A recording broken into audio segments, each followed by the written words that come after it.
From Pacifica, this is Democracy Now! Well, it's common knowledge and has been reported in the media that that Al-Qaeda is going back into Iran and receiving training and are coming back into Iraq from Iran. That's well known, and it's unfortunate. John McCain attracted ridicule recently after Senator Lieberman whispered in his ear that Al-Qaeda is not training in Iran. What is McCain's foreign policy vision? We'll speak with investigative reporter Robert Dreyfus. Then, as fresh fighting breaks out in Iraq, we'll take a look at the man who pushed America to war, the extraordinary life, adventures, and obsessions of Ahmed Chalabi. The fact that I perpetuated a case for war based on weapons of mass destruction is an urban myth. We'll speak with author Aram Rostan. All that and more coming up. Welcome to Democracy Now!, democracynow.org, The War and Peace Report. I'm Amy Goodman. Clashes between U.S.-backed Iraqi forces and rival Shia militias have spread to several areas of Iraq. At least 55 people have died and more than 300 have been wounded since the Iraqi government launched an offensive against Muqtada al-Sadr's Mahdi army in the southern city of Basra. Fighting has been reported in several areas of Baghdad as well as the cities of Kut and Hilla. Earlier today, at least 3 Americans were wounded when rocket fire hit the green zone in Baghdad, the second time in 3 days. Iraqi Prime Minister Nouri al-Maliki has given Sadr loyalists in Basra a Friday deadline to hand in their weapons. On Tuesday, Sadr aide Hazem al-Araji vowed a national civil disobedience campaign in response to the crackdown.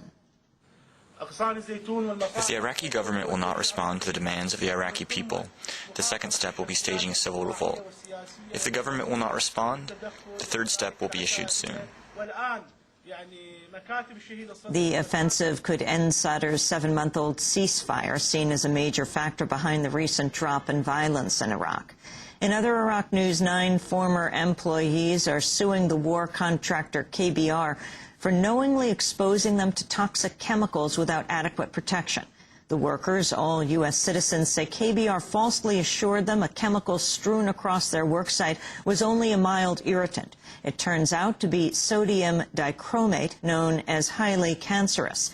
KBR is seeking a dismissal of the lawsuit through the Defense Base Act, which limits employee lawsuits against war contractors. But KBR's own previous tax dodging could undermine its attempt.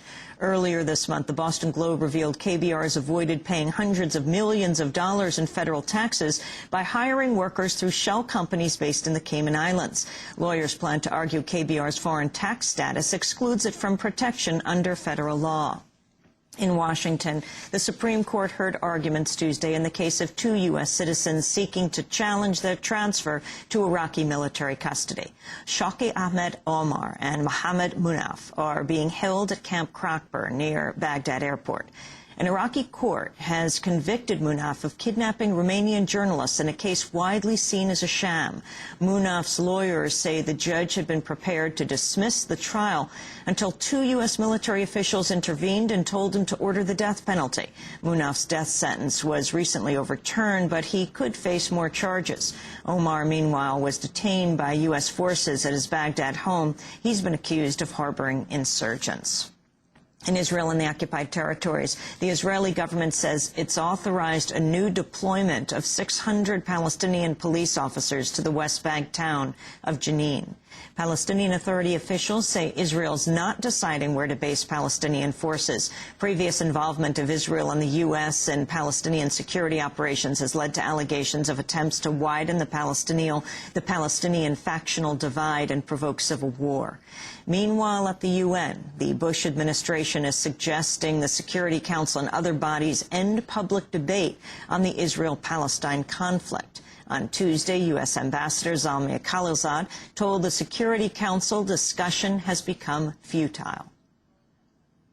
If these types of meetings do not contribute to that effort, or worse, if they fuel the tensions that impede constructive engagement, then we need to ask ourselves whether the public format of debates in New York truly helped create the environment necessary to facilitate the pursuit of the two-state solution.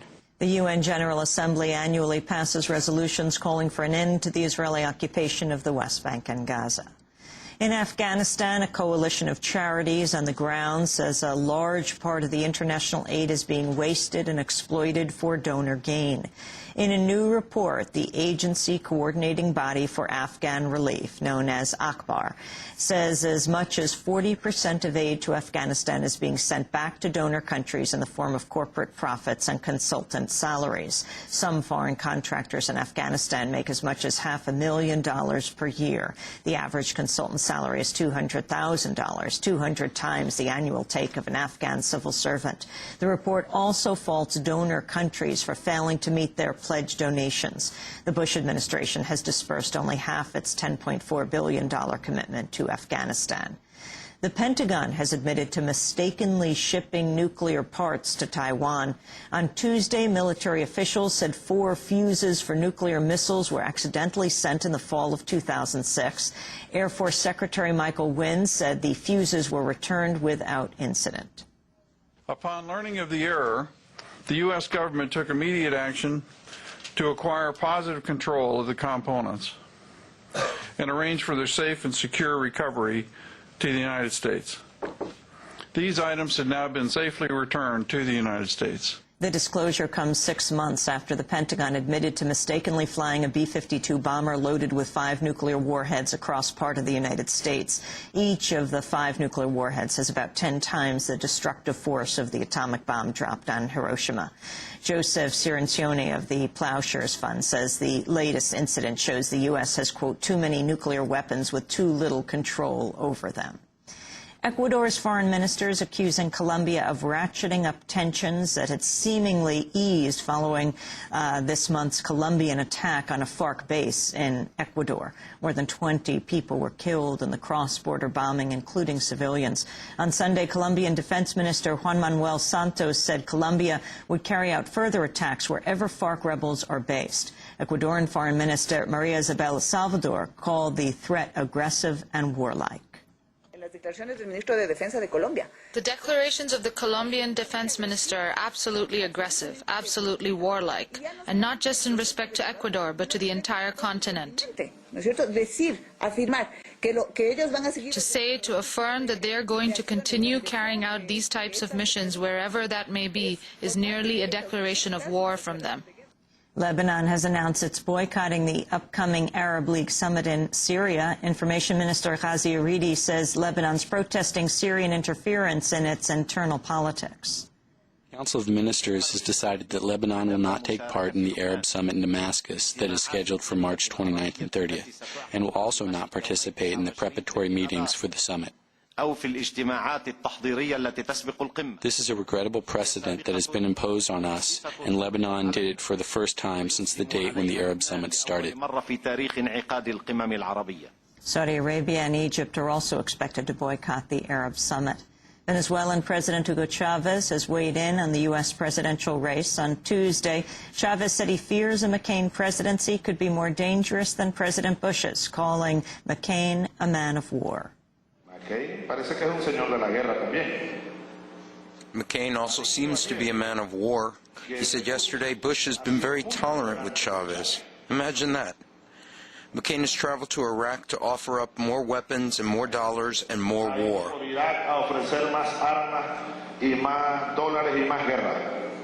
Chavez went on to say he hopes for reconciliation between the United States and Venezuela after President Bush leaves office.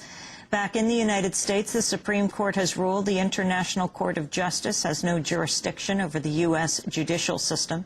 In a 6-3 decision, the court said neither President Bush nor the World Court can order Texas to reopen the death penalty case of a foreign national. In a dissenting opinion, Justice Stephen Breyer said the decision contradicts the Constitution, which calls international treaties the supreme law of the land.